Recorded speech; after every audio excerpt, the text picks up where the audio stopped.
Assalamualaikum warahmatullahi wabarakatuh. Pada kesempatan kali ini saya akan mencoba menjelaskan apa itu risk assessment. Risk assessment adalah metode yang sistematis untuk menentukan apakah suatu kegiatan atau aset mempunyai risiko yang dapat diterima atau tidak. Risk assessment sangat penting karena membantu menciptakan kesadaran tentang bahaya dan risiko yang didapatkan dari aset yang dimiliki.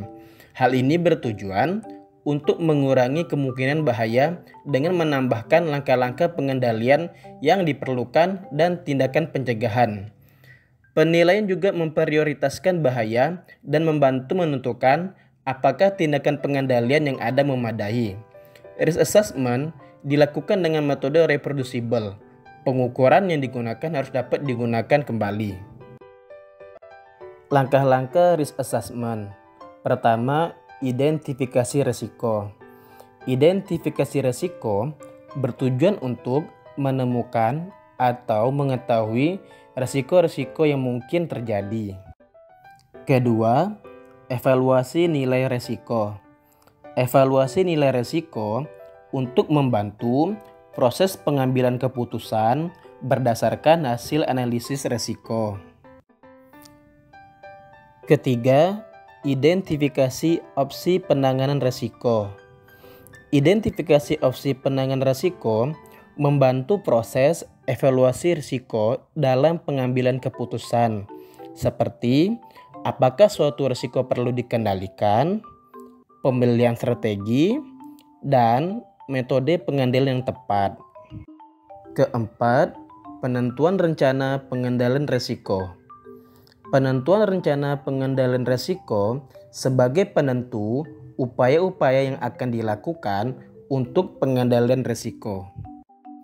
Kelima, penghitungan nilai risiko yang diharapkan.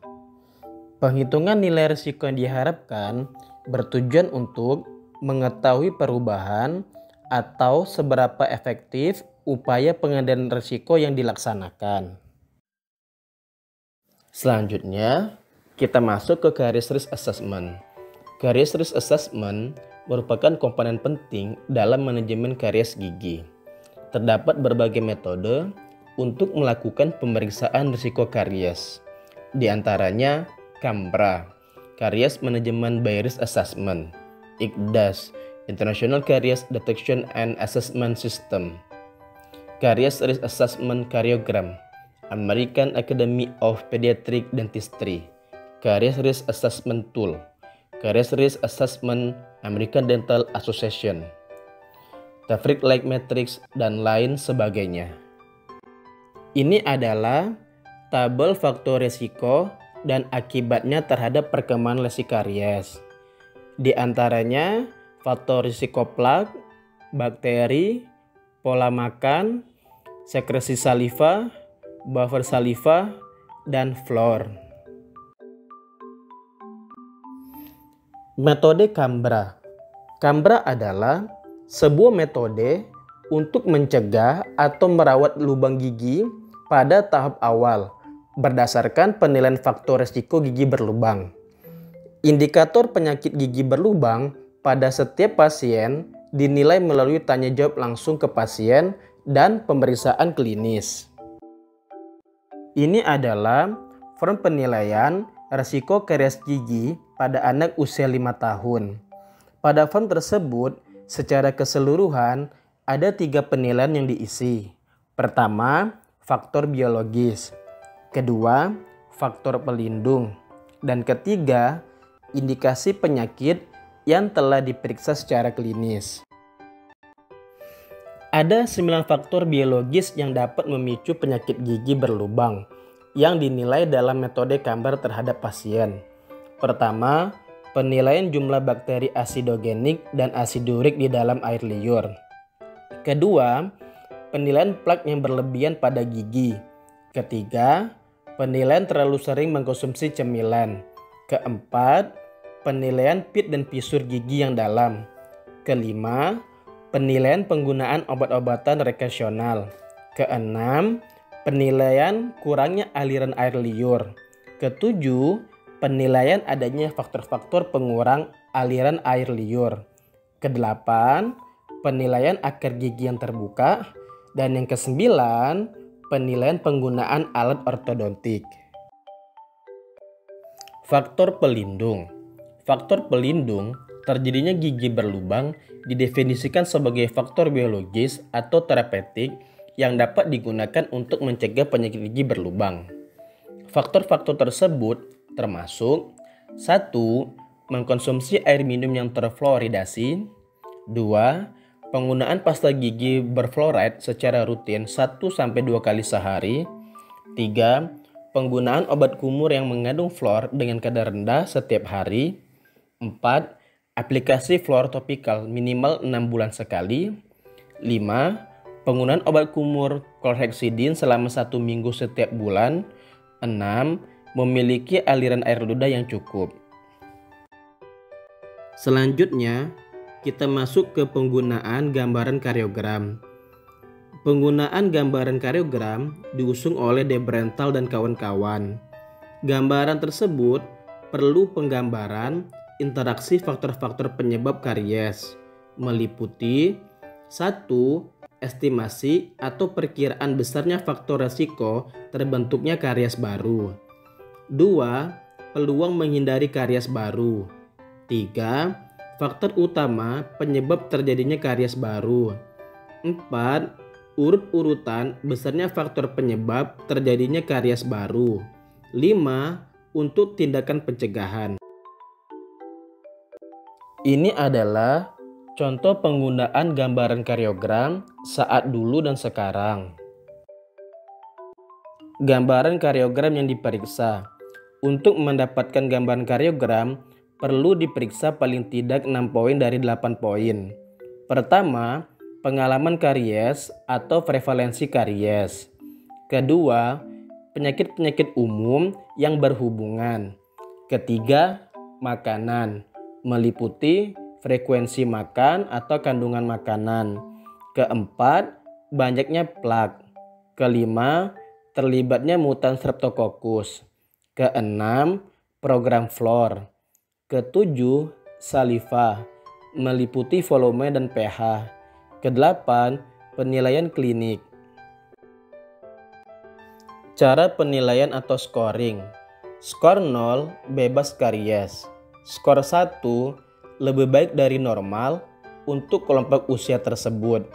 Skor 2, normal untuk kelompok usia tersebut. Skor 3, lebih buruk dari normal untuk kelompok usia tersebut atau terdapat beberapa lesi karies baru pada tahun terakhir. Penilaian berdasarkan indeks DMFT. Penilaian indeks DMFT melalui pengisian kode. D. Decay, gigi yang karies. M. Missing, gigi yang hilang. F. Fail, gigi yang ditumpat. T. Tooth, gigi. Kemudian dijumlahkan sesuai dengan kodenya masing-masing. Jumlah penilaian disesuaikan dengan kriteria WHO. Anak sampai 12 tahun 0,0 sampai 1,1 kriteria sangat rendah dengan skor 0. 1,2 sampai 2,6 kriteria rendah dengan skor 1. 2,7 sampai 4,4 kriteria sedang dengan skor 2. Lebih dari 4,4 kriteria tinggi dengan skor 3. Untuk dewasa 35 sampai 44 tahun 0,2 sampai 1,5 kriteria sangat rendah dengan skor 0. 1,6 sampai 6,2 kriteria rendah dengan skor 1. 6,3 sampai 12,7 kriteria sedang dengan skor 2. Lebih dari 12,7 kriteria tinggi dengan skor 3. Penilaian penyakit umum yang berhubungan dengan kejadian karies. Skor 0, tidak terdapat penyakit umum yang berhubungan dengan kejadian karies. Skor 1, ada penyakit atau keadaan lain dengan derajat ringan, seperti gangguan penglihatan sampai kelumpuhan. Skor 2, penyakit dengan derajat parah, seperti sakit berkepanjangan, pasien terasa sakit, dan perlu istirahat di tempat tidur. Skor 3, perlu pengobatan terus-menerus berpengaruh terhadap sekresi saliva. Selanjutnya, penilaian berdasarkan makanan, meliputi kandungan makanan dan frekuensi makan. Kandungan makanan, skor 0, pola makanan sangat sedikit mengandung gula. Skor 1, sedikit gula, diet non-kariogenik. Skor 2, kandungan gula sedang. Skor 3, kandungan gula banyak, laktobacillus tinggi, konsumsi sayur buah atau vitamin kurang. Frekuensi makan, skor 0, makan maksimal 3 kali sehari, termasuk snack. Skor 1, makan maksimal 5 kali sehari, termasuk snack. Skor 2, makan maksimal 7 kali sehari, termasuk snack. Skor 3, makan lebih dari 7 kali sehari, termasuk snack. Untuk makanan tambahan bebas gula, berair, tidak dihitung. Penilaian plak. Penilaian plak dapat digunakan dengan beberapa cara. Dengan skor, yaitu skor 0 sangat baik dengan indeks 0,4. Skor 1 baik dengan indeks 0,4 sampai 1,0. Skor 2 kurang baik dengan indeks 1,1 sampai 2,0. Skor 3 buruk dengan indeks lebih dari 2,0. Penilaian mutan strep. Penilaian mutan strep dengan skor yaitu skor 0, strep mutans kelas 0, bakteri kurang lebih 5% di permukaan gigi, dengan modifikasi karostat ungu tua. Skor 1, strep mutans kelas 1, bakteri lebih dari 20% di permukaan gigi, dengan modifikasi karostat hijau tua.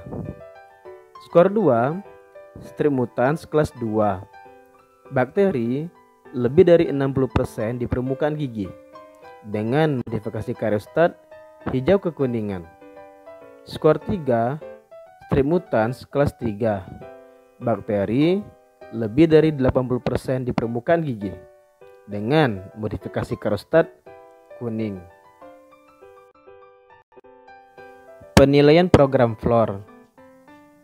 Penilaian program FLOR dengan skor yaitu skor 0 memperoleh program FLOR maksimum berupa pasta gigi berflor, tablet FLOR, kumur berflor, dan topikal aplikasi FLOR.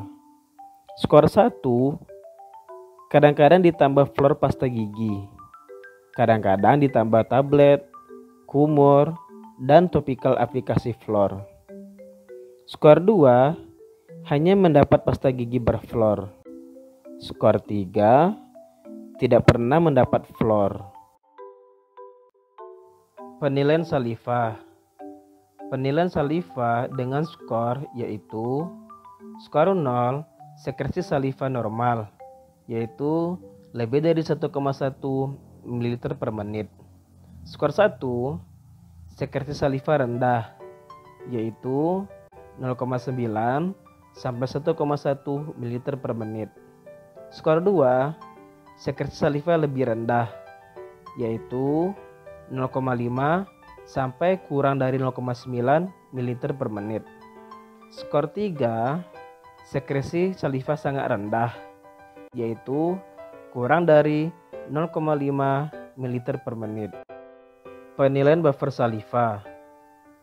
Penilaian buffer saliva dengan skor yaitu skor 0 menunjukkan buffer saliva tinggi dengan stimulasi lebih dari 6,5. Tanpa stimulasi lebih dari 4,75. Skor 1 menunjukkan buffer saliva normal dengan stimulasi 5,75 sampai 6,5. Tanpa stimulasi 4,25 sampai 4,75. Skor 2 menunjukkan buffer saliva rendah dengan stimulasi 4 sampai 5,75. Tanpa stimulasi 3,5 sampai 4,24.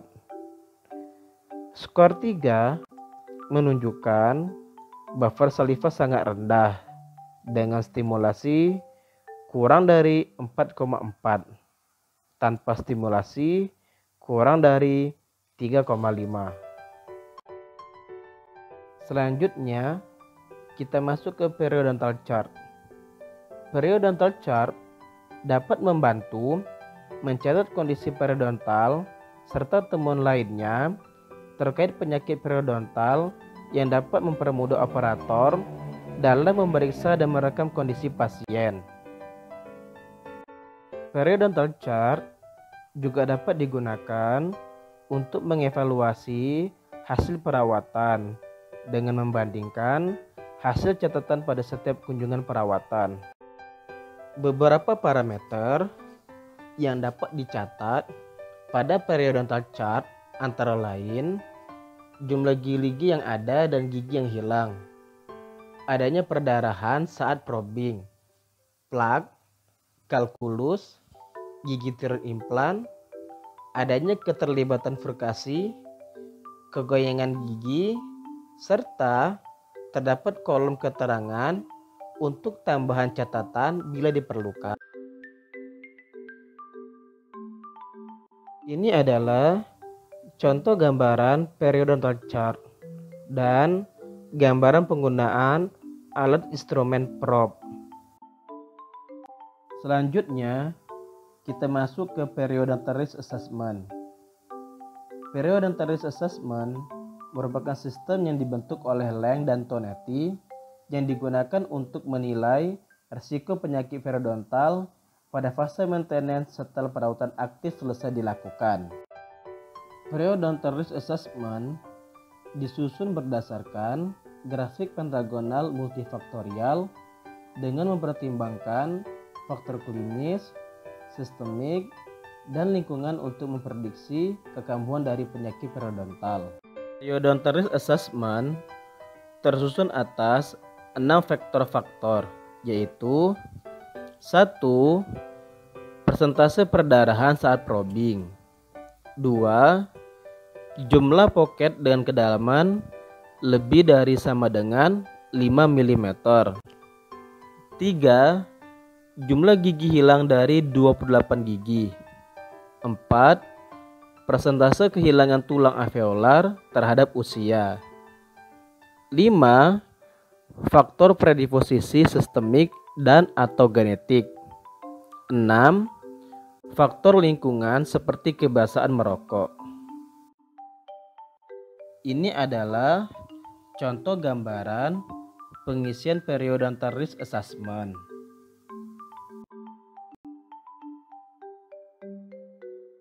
Selanjutnya, kita masuk ke pembahasan terakhir, yaitu metode risk assessment dengan menggunakan Felscope.